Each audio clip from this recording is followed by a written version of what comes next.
Coming up on episode 76 of Creative Writing, I'm talking with Melyssa Griffin all about how to optimize your blog traffic. Also, you hear from our sponsor, GoLance.com. I can't go back to sleep, it's almost light. These restless thoughts have kept me up again tonight. Hello, and welcome to Creative Writing. This is episode 76, and you are in the right place if you are a blogger, writer, or creative who wants to build an online platform without being smarmy. I'm your host, Kirsten Oliphant, and I'm so excited to be here. I feel a little bit out of it this week. I had a baby a week ago as you're listening to this, and we're at home and things are as crazy as you could expect with a newborn and 4 other kids, but mostly going really, really well. But I'm just a little bit sleep deprived. So thankfully, I stored up some interviews from a few weeks before things got a little crazy here. So this is going to be an interview with Melyssa Griffin. You may have known her from the nectarcollective.com, and she has just rebranded to her name, melissagriffin.com. She is a blogger extraordinaire, an entrepreneur who has some great courses on Pinterest and traffic and email. She's fantastic. So we're going to talk all about what to do with blog traffic. So how to actually optimize your blog when people hit your page. And she's also going to confess why she got rid of her most popular blog post ever. Stay tuned. I want to tell you a little bit also about our sponsor, GoLance.com. I'm so excited to have them sponsor us for this month because they're such a great fit. We've been talking a lot in the creative writing community about ebook designs for covers, formatting, and GoLance.com is not only a place where you can list your services if you have a specialty, but you can also find people who design book covers, who can help format your ebook, and you can hire them out to do it so that you can save the time and spend your focus actually writing the thing and putting your time in the creative efforts there. GoLance.com is free to list, free to join, and is a fantastic way to find either some work for yourself or some people to do the work for you that you don't want to do, freeing you up to do the things that you're really passionate about. So thank you, GoLance.com. Please visit them, sign up, show them some love because they are sponsoring our show and supporting us. I would appreciate your support for them. And also, again, save your time, do the things you're passionate about, and hire out what you can. So again, before we dive in with Melyssa, I think it's kind of fun to mention that last week, my episode was all about why you shouldn't have a blog. So now we're talking about blogging. What gives? Well, if you remember from last week, it's not that you shouldn't have a blog, but you need to think about your big goals and if a blog is useful for them. Because the blog may need to take a back burner to a social media platform or maybe to something else. Maybe that just doesn't need to be your main focus. But if you're blogging, Melyssa's going to talk all about what we should do when we actually have people hit our site, how we can set our site up, what we can do to actually optimize that traffic so it doesn't just come and go away. So this is a really fantastic thing, whether your blog is your main thing or after last week, you're kind of like, maybe it's not my main thing. This is still going to be ultra useful to you. So here you go with Melyssa Griffin. I am so excited to be here today with Melyssa Griffin. How are you doing today, Melyssa? I'm awesome. Thank you for having me, Kirsten. I'm so excited to talk to you. I got to talk to you for the Profitable Blogging Summit, and people know you from your site, which is melissagriffin.com, but it was formerly the nectarcollective.com. And so I know people are really familiar with both your current and your former brand. And I'm just really excited to have you here to talk about traffic and leveraging that traffic because you seem to be a genius at that. So, well, thank you. Yes. Well, I can't wait to hear about that. So I really like to talk about people's kind of beginnings because we all have these interesting stories that take twists and turns, and you don't always get that when you hit somebody's blog. You just kind of expect that they've been awesome forever. So tell me a little bit about how you got started and how that kind of brought you to where you are today. Right. So I love, first of all, that you asked this question. I was just talking to my project manager yesterday about how we really never know what people's stories were, and we kind of just see the ending or that middle point. So my beginning started when I was an English teacher in Japan. That's where I started my blog originally, which was supposed to just be a blog that attracted people who were interested in creativity and self-development. So because I was living abroad, I'm from California, I needed that sense of community, and I thought I could get that from a blog. And I had no intention of starting an online business. Didn't even know you could make money from from a blog. So I started by just publishing blog posts that I thought would be fun and valuable, and people started reading them. And a lot of that had to do with what we're actually going to be talking about today in terms of growing your traffic and your audience. So very excited about that.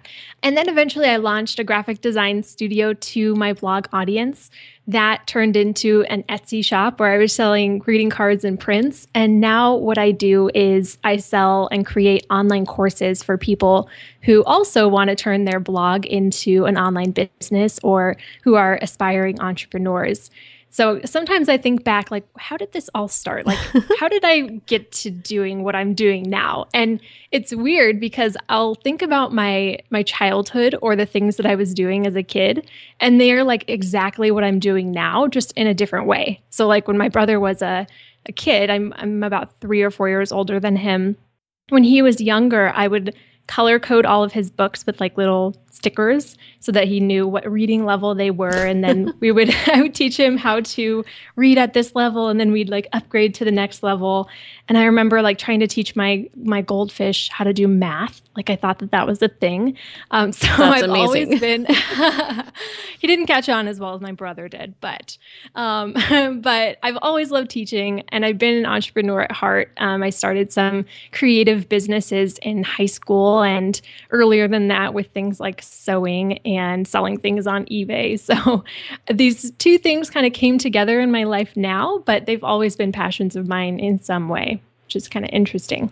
That's really neat. And I think, sometimes we get carried along by this journey. And I think for bloggers especially, most of us have kind of a winding journey because blogging itself is like not a static thing. Like it has changed so much. Even in the last couple of years, I feel like there have been huge changes.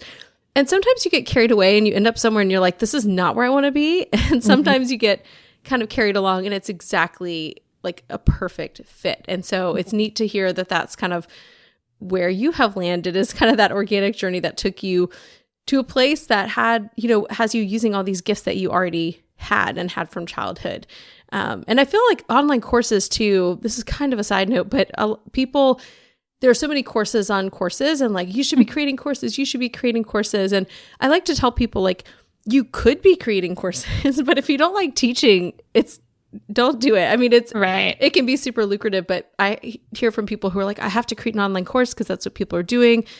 And then they're like, I really hate this. I'm like, do you like teaching? And they're like, no. I'm like, okay. So maybe there's maybe ebooks, or something else. So let's talk about traffic, because I think this is a question I hear so often from people at every stage of blogging. Like, how can I increase my traffic? Because there's this understanding, and it's, I would say, mostly true, that you have to have traffic to get anywhere. Now, how much traffic, maybe that's something we can talk about too. But when people ask this, I hear like the same answers over and over again. If you want to grow your traffic, get on Pinterest, use Facebook, SEO. But there are people like kind of beating their heads against the wall trying to get this traffic. So where did your traffic come from kind of in the start? And is it the same today? And, kind of maybe what tips would you have in terms of traffic? Right. So I actually looked at my Google Analytics today to see where in my first year of blogging my traffic was coming from. And I was kind of surprised that a majority of my traffic, even in that first year, was coming from Google, which is still true to this day. But back then, I was getting hardly any traffic from Pinterest. And now Pinterest is frequently one of my top referral traffic sources. And it's because back in the day, I had no idea how to use Pinterest. And a lot of people I found don't use Pinterest in the right way in order to get traffic. So that's something that I'm big on teaching people, because a lot of people use it as this social media platform. They apply Instagram or Twitter strategies to Pinterest, but it's actually a lot more like Google. So once I figured that out, Pinterest started climbing as one of my top traffic sources. So now Google and Pinterest are competing all the time for one of those top spots. But I think that those are two of the best places to get traffic from, because you don't have to pay for it. It comes organically and it continues to grow on a monthly basis. But it's not, like you said, it's not easy to get traffic from Google and Pinterest unless you've got a strategy that you know is working and is working for the year that you're in right now. So researching strategies from 2 years ago often don't apply to the year that we're on right now, because search engine optimization, which is a big part of getting traffic from Google and Pinterest, changes on kind of a yearly basis. So it's important to stay up to date with that. but those can be great traffic sources. Well, and I like that because I feel like the algorithms do change with Google and Pinterest. I mean, a lot. I mean, obviously Pinterest has done so much changing this year, but it's really different than like the shift I think that Facebook made with, when they kind of choked pages out intentionally so that they could monetize that and kind of force us all to pay to play. That seems really different than Google. I feel like is always updating, trying to find the best content. So when people find that they are, falling out of favor with Google, maybe it's because they were doing some of those old bad practices that worked, like keyword stuffing and things I didn't know about back then, but I've heard about. Right. So I feel like, the SEO and kind of the keywords, you're hitting your target people because you're just kind of doing what they're searching for, right? You're creating things to answer their questions. So I know you have whole courses on this and you can't like boil it down necessarily, but what are some of the things that people can do to kind of work and see like Pinterest or even SEO actually bring that traffic to them? So what are some of the strategies that you might suggest? Right. So the first thing I suggest is every time you go to write a blog post, make it solve some sort of problem, whether that problem is something small or some like big life problem that they're having. It should solve a problem because the difference between social media and search engines oftentimes is that people go on social media to engage and to be inspired, and people go to search engines like Google and Pinterest because they have a question or they need a problem solved. So think about what questions does your audience have? What are they searching for on these two search engines? And what kinds of words are they using in order to search for those things? So those are typically called keywords, as you mentioned before, Kirsten. And in order to find keywords that you can use within your blog posts, and also to kind of guide like what should your blog posts be about in order to attract more and more people based on the volume of what they're searching for online, I recommend going to Google AdWords Keyword Planner, Google Trends, or BuzzSumo. So those are all websites that will kind of show you what are people searching for in your niche, what exact words or phrases are they searching for, and then how can you incorporate those into the content that you write or the things that you share on your website. So once you know that, once you've got your keyword or phrase that you want to use, that you know people are searching for, that you know has a market for out there to bring to your blog, then you want to add them into a few places for Google and for Pinterest. So for Google, once you have this keyword for your particular blog post, so let me give you an example.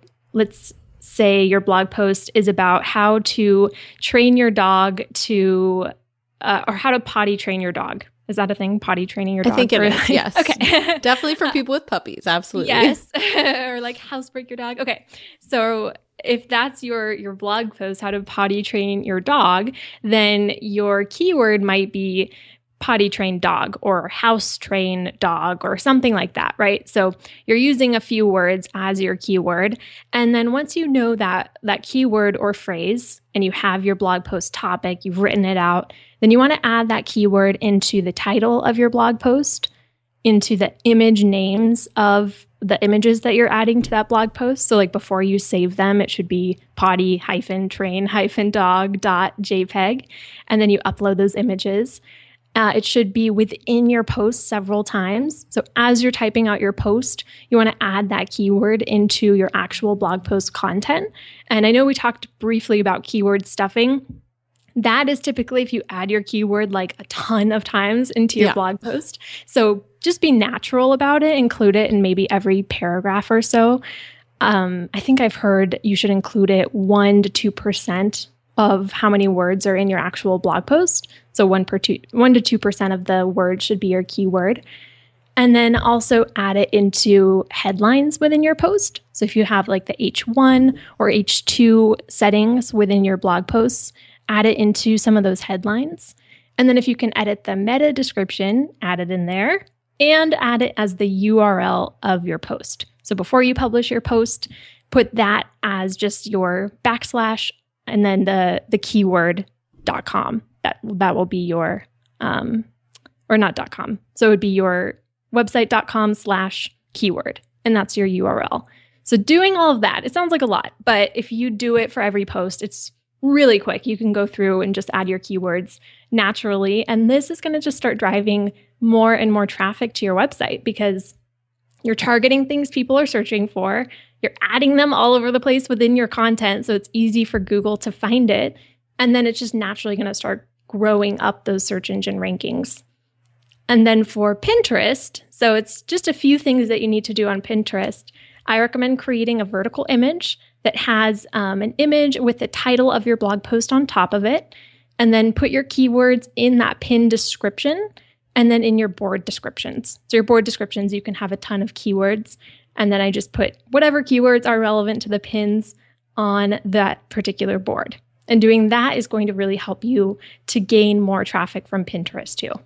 So a lot of stuff. It's a lot of stuff, but yeah, I think it does start to feel really natural once you've done it a few times. Like if you're new to this and you're like, there's no way, it's not that big of a deal once you have the keyword. And if it's natural, I think that's where it was like SEO went wrong. And I only know this because I didn't know what SEO was until a couple of years ago. So I was not doing this, but I've heard people talk about like the old days where it was sort of like the Wild West and people would like use keywords and then like highlight them and make the words clear. So like either the meta description or something else where Google was crawling it, they would see the keyword like 500 times. And that used to actually work, I guess. And so Google has gotten smarter as people gamed the system. And I was just like, that takes a lot of time, okay, if you're going to do that. But this is a lot more natural. And I think that that's what Google keeps saying anyway, that their algorithm is designed to do, which is to actually answer people's questions and to be something that people would want to read more naturally and not something that's, every 5 seconds, like, potty training my dog, potty training my dog, potty training my dog, every sentence, because nobody wants to read that anyway. Right. So those are great tips. Did this all just kind of come naturally to you? If that was, Google has never been my number one. And so was SEO like you just happened to be using great keywords and then you sort of became more intentional about it, or how did that work? I think before I started my blog, I was kind of researching how do I get more traffic? And this was one of the things that kept coming up over and over. So from the beginning, I started implementing SEO strategies into my blog posts, and that really helped me to get kind of on Google's radar right from the start. But I've also been intentional about writing posts that always have some sort of problem to solve. So whatever kind of question somebody has in their head, I'm answering it in a blog post. And I think that's helpful on Google too, because they're always looking for problem solving, helpful, oftentimes lengthy articles to crawl and rank in their search results. But it is something I kind of researched in the beginning. But now, I mean, we listed a ton of things for people to do, but it really only takes like 5 minutes once you're done creating your blog post to make it SEO friendly. And I think I actually found you, I can't remember if it was Pinterest or searching on Google. It was one of the two, maybe both. I think I may have pinned some of your content and then searched for something like, I know one of your big posts is probably the how to make rich pins. Do you get a ton of traffic? I feel like that one had like tons, like that is one I recommend to people when they're trying to set up Pinterest.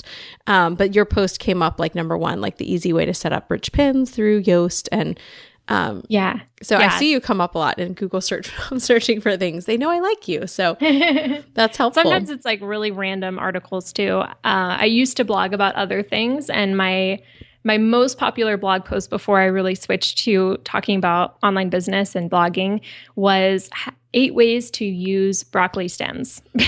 So that is so random. I'm going to leave a link to that in the show notes because now I want to know, not the second, but I want to go and look at that. So I think we actually made it private now because it's so irrelevant to what I'm doing these days. But it was a pretty good blog post. I mean, I always used to throw away those broccoli stems, and now I had no idea. Now it's going to be like a big mystery if it's like hidden content. So you'll have to find some kind of like sub place to put a subreddit or something to put that in. Well, traffic in and of itself, and I feel like a lot of people have maybe experienced this, is pretty fragile because if something does change, an algorithm changes, it can impact you. And I know for Pinterest, that really had a big impact on me last year, and not so much the more recent updates, but last year I took a huge hit when they changed an algorithm. And, I think I talked to a lot of people too, that they're like, I've got all this traffic, but nothing comes of it. Like they don't really know what to do with it. So it's very fragile unless you're doing something with it once people are on your site. And it's really easy to forget that. Like everyone gets excited about the numbers and like, I finally got to this number of page views, but like they don't see any other result from it. So what do you think is important for people to do to kind of harness the power of this traffic so that it's not just like one and done, it's not just empty, but it actually leads to something? Exactly. Yeah, I love this question because like you said, if they visit your website once, you get traffic and you have this new visitor who's on your website, there's no guarantee that they're going to come back, even if they like your content. They might just forget the website name, or they might just kind of be on other websites and forget that yours existed, even though they liked it. So you'd have to constantly worry about getting new people to your site. And then you're like, wait, what's the point? Why are they even here? So what I recommend for people to do is, yes, get traffic to your website. It is important, but you need something for them to do once they're on your website. And my biggest suggestion is to get them to subscribe to your email list. So I think everyone, whether you're selling something or not, should have an email list, because your email list is really the only thing that you control for your blog or your business in terms of your audience. So for example, you mentioned Facebook made an algorithm change a couple years ago. Instagram recently made an algorithm change. So for people who have 10,000 followers on Facebook or 500,000 followers on Instagram, and that's like their main audience, those people are taking a huge hit. And people who really put a lot into their Facebook pages back in the day, those people took a huge hit too, lost sales and customers, and it was just a really big thing. So I don't think you should ever put your main focus for growing your audience onto social media. I think social media is fantastic for engaging and building relationships. But at the end of the day, if Instagram or Facebook decide to delete their sites or completely change their algorithms so you have no reach or your audience never sees your posts, then you're like out of luck. But with your email list, then you're growing that and you own that. There's nobody that can take that away from you. You can go to your email service provider like ConvertKit or MailChimp, download a CSV of all of your contacts and their email addresses, and you own that. Like that's yours. And that's huge because it means that now you own your business and your blog. You're not relying on other people's algorithms and businesses to own your audience for you. And also email is just a fantastic way to engage with your audience, because what's more personal aside from like getting a phone call from somebody than getting an email from them? It's like a virtual text message kind of, because you're getting into someone's inbox, which is a very personal and often guarded place to be. So if they invite you in there, it's like they're inviting you into their virtual home. So it's good for engagement, building those relationships with your audience. But then it's also great for things like making sales or getting people registered for your webinars. I have tried, when I do webinars, I post registration links and images on my social media all over the place all week. And then on my email, I'll send like one email. And from the email, I'll get like 1,500 people to register. And from social media, I'll get like 100. So It's just this huge gap in the engagement and just people paying attention to what you're doing in email versus social media. So I think no matter what, you should have an email list, be engaging with them on a weekly basis, but using that traffic that you're getting to your website and getting those people onto your list. Awesome. And I totally 100% agree. And I feel like my audience is going to be laughing because this is like what I talk about all the time. And so if you're not hearing it from me, it's like sometimes you need to hear it from somebody else. So if you didn't believe me when I talked about email, you've now heard it from Melyssa Griffin, the power of email, and it's amazing. So what do you do then to get people from the site and visiting to actually like signing up for your list? Like what are some of the things that you might employ as strategies to kind of move them into action? Yes. So one thing that we did earlier this year, I changed my entire website design. And one thing we changed about it that was big is that before, when you would come to my website, you wouldn't see any mention of an email subscription form until you scrolled down the website. And then at that point, I would only have like one in my sidebar and maybe another one below my blog posts.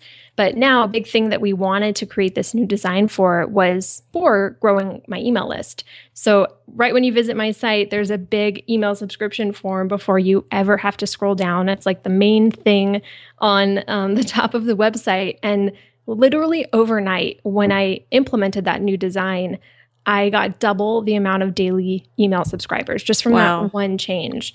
Yeah, because I think when people come to your site, like they want to engage more, especially if they like the content that you've got on your site, but they don't always know what to do next. And you need to guide them and make it really easy for them to opt in and be part of your tribe. Another thing that I do pretty frequently is I incorporate content upgrades into my blog posts themselves.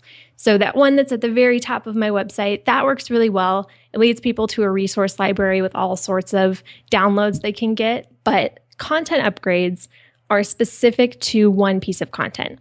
So if I wrote a blog post about potty training my dog, my content upgrade is something that helps them with the next step after they read my blog post. So maybe it would be a checklist of here are the steps to potty training your dog, just print it out. Now you know exactly what to do after you read this blog post. Or maybe it's a spreadsheet calendar to keep track of your dog's like potty training life, right? Like, how's it going?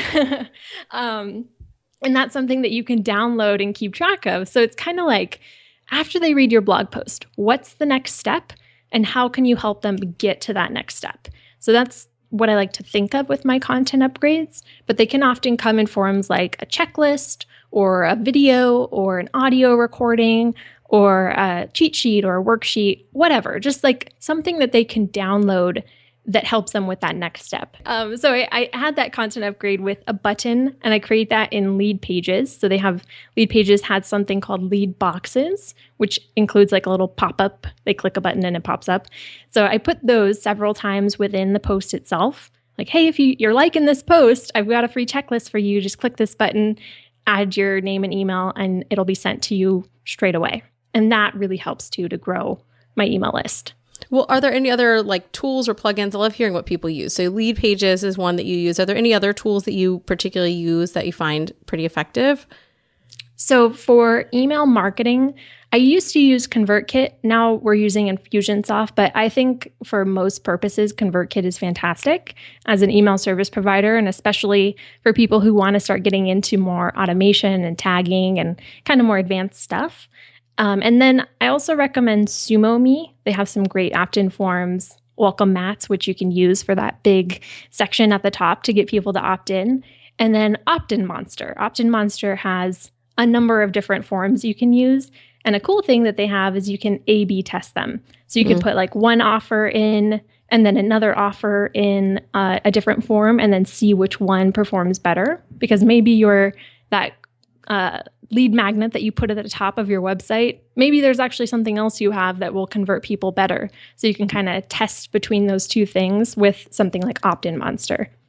That's really cool. All that A/B testing. So I feel like I need to like hire somebody though, because I'm like, I like that idea and then I don't want to do it. Right? I'm all about like hiring everyone now. Yeah. Just like do it all for me. The follow through, I'm not always so good at. I get really excited about the ideas, but right. The follow through, not so much. But I like the way you describe the content upgrades, because I feel like I often hear people kind of struggling with this idea, and I've heard people describe it as a quick win, which I think is really good. But I think the next step here, like hearing you describe it as that, will really make it very concrete for people, because no matter what you're writing about, there's a next step if you're solving a problem.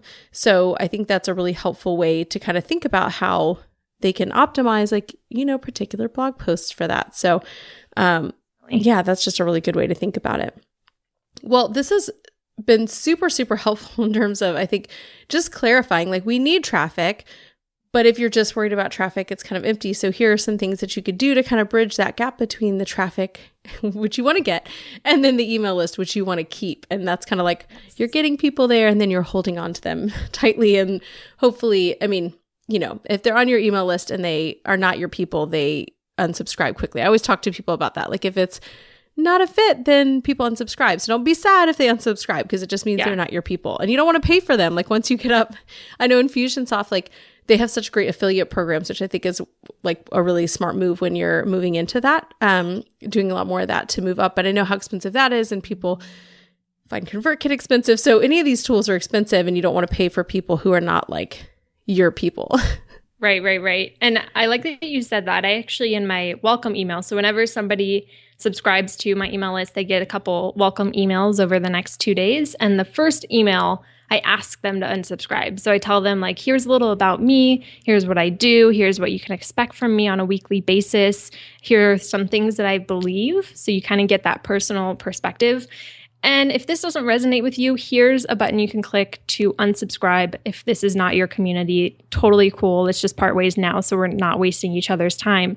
And very few people unsubscribe, but the psychology behind it is now they are making a choice to stay within your community. So they're choosing to not click that button and to actually stick around. And that really helps too for just breeding that engagement right from the start. And we get people all the time who email me back, and I think we just got one yesterday who said, I usually just skip over all of these business-related emails that I get in my inbox, but your email just like blew me away, and I feel like I'm part of your community already, and I'm definitely going to open any email that I see from Melyssa Griffin in my inbox. And that like meant so much to me, but I think it was because of this kind of, they're psychologically opting into your community in that sense. That's really cool. And I think a lot of people we think the opposite. We think we've got to like hide. I actually was on a list and I got really ticked off because I don't know how, but they like coded out the unsubscribe option, and it was from a main provider.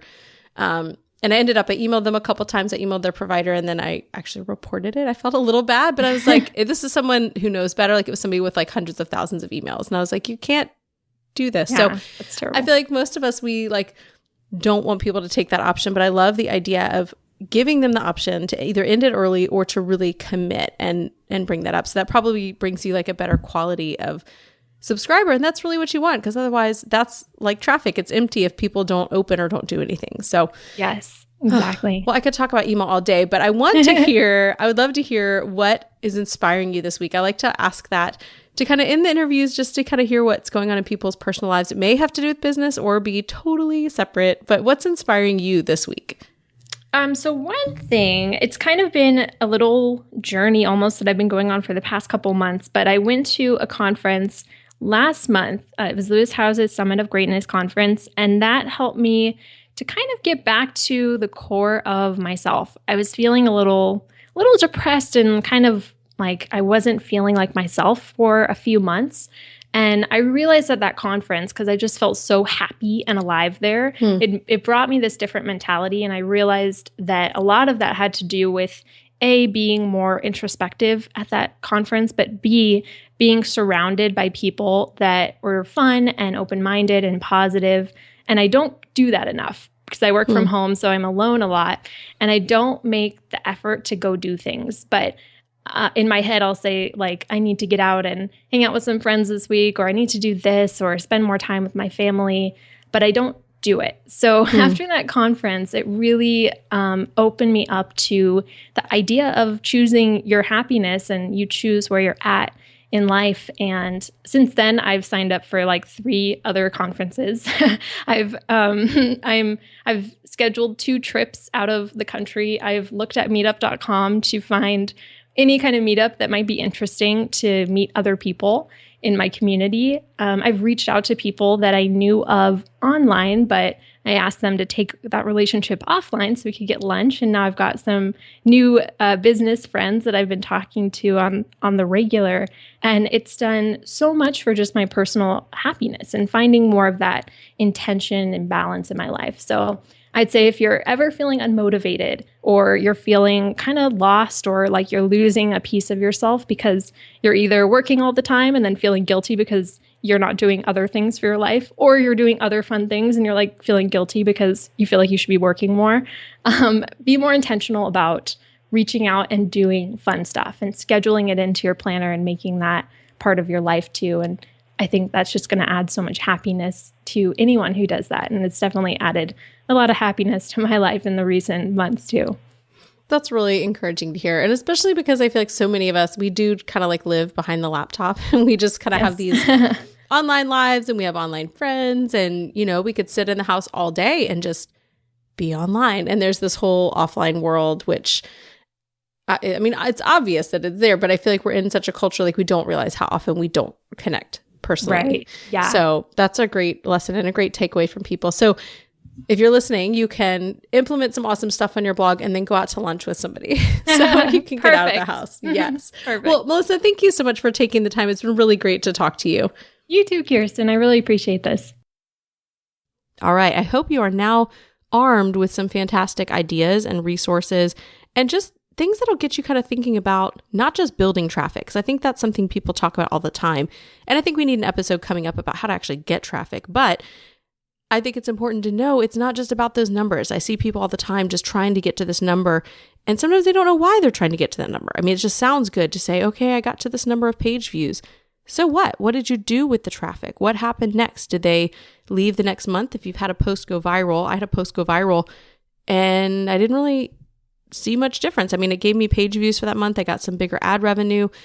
Some people signed up for my email list, but when I looked at kind of the results from what happened, there was very little tangible stuff that kind of lasted from having all that traffic. So we need to be optimizing our blog and using the traffic, actually doing something when it hits your site. Super, super important, no matter whether your blog is your main thing or you have an author website or just a standard kind of landing page website with a blog on it that you don't write that often. When people hit your site, you want them to do something. There need to be clear calls to action. You need to get those people and turn them into lifelong, long-term fans if they're your target audience. And so I hope this has helped you consider how to do that. If you want to look at the show notes, read some links and helpful resources, you can find them at creativewriting.com/076 for episode 76. You can connect with Melyssa Griffin at melissagriffin.com, and I'll have that on there as well. She's Melyssa with a Y. And also, I would really love for you guys to join my Facebook community where we actually go deeper, talk to each other, see who else is listening to the podcast and what they're working on. It's a really fantastic, diverse group of people, super supportive and really helpful to just have other people who are going through the same thing or something similar to what you're going through in your current season of life.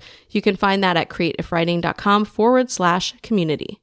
A huge thank you to Jasmine Commerce of jasminecommercemusic.com for the music for this show. Please go visit her, check out her music, purchase some music, support independent artists. Jasmine is fantastic, and I'm so happy to have her on the show.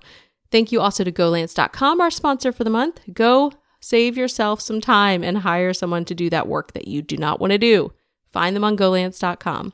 And I don't ask for this often enough, but hey, if you're listening, if you like the show, will you think about leaving a rating and review? People always talk about how it's really easy to leave a rating and review. It's actually not. iTunes makes it a little bit annoying and difficult, but I would so appreciate if you took the time to do that. If you're listening today, it helps me get sponsors. It helps me find new listeners and also just kind of give some social clout for the show. I know you're out there listening. I would love it if you left a review or rating on iTunes. Thank you guys so much for listening, and I hope you have an inspired week.